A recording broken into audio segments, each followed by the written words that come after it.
dito ah. Wala naman.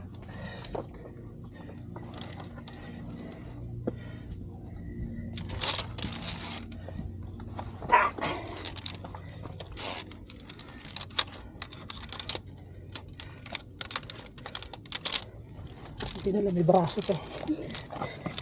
Ano ka, tampulikat na.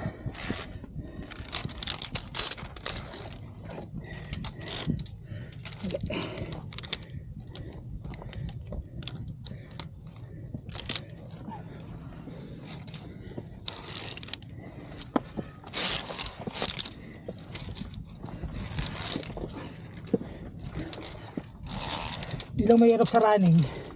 Pag pinulikat ka na, wala na. Ang tapos na yung oras mo na. Eh dito, pag namulikat ka, gamitin mo muna ng braso. Malakas nga. Wala na pag-asarahan. Malakas nga lang makaubos ng lakas. Mas maubos ng lakas pag braso ang ginamit. Para ito.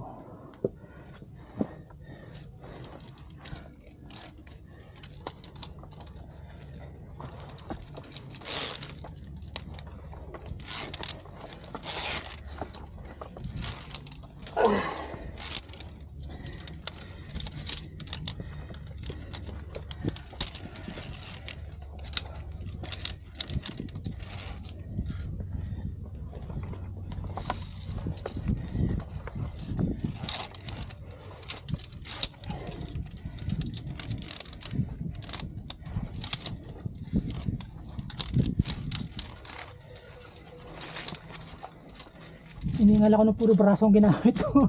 Lalo na sa Montegrone. Hiningal ako. Yung braso talaga lahat. Dito hindi ako ganong. Ito ngayon, iniinda ko ngayon yung ano. Pati ko yung Montegrone, brasohan yun. Ayan. Iniinda ko ngayon yung pa. Hindi kasi malaking bagay din talaga yung lakad eh. Oo, yun totoo din. Yung sa Ocone kasi, dahil nga kahit 15 minutos lang, malakas ka pa. Dito ininda ko yung ano. Dito. Ininda ko yung kulang ko ng dalawa. Pinupulikat ka na. Ha? Dito umpisa pa lang pinupulikat ka. Kaya, Ang layo ng lakad eh. kaya rin pala ako pinulikat nung kami ni RB. Dahil kasi nga malayo yung lakad.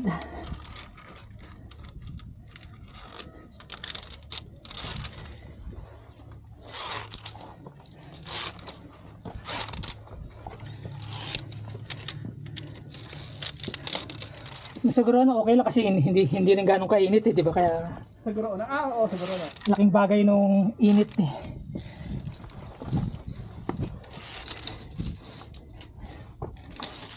Dito kasi pinawis na natin lahat nung yung electrolyte sa katawan, kaya pulikat talaga. Kaya ubos na. Ubus na kagad yung ano mo eh. Kasi mahalat naman yung manok.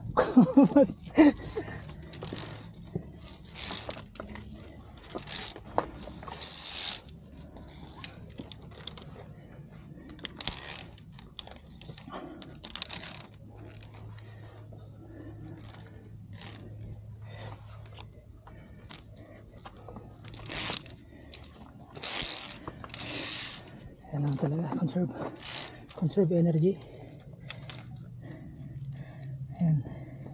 Conserve energy, naiihi pa. Wala na tubig. Wala na tubig, naiihi pa. Ubos na ba kayo tubig mo? Ha? Ubos na? Hindi naman, meron pa. Ubos agad eh. 1/3 na lang yata. 1 litro nga yung sabi mo, uminom ako, kumain ako manok eh. Ano, 1 litro ka na noon? 1 litro na kagad eh.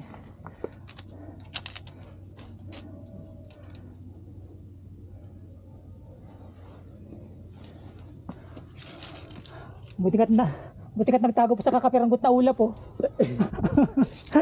Kahit pa paano. Tinutulungan tayo eh. No? Kahit pa yun oh, kakapiranggot yung pinagtataguan. Mabait pa. Tago pa.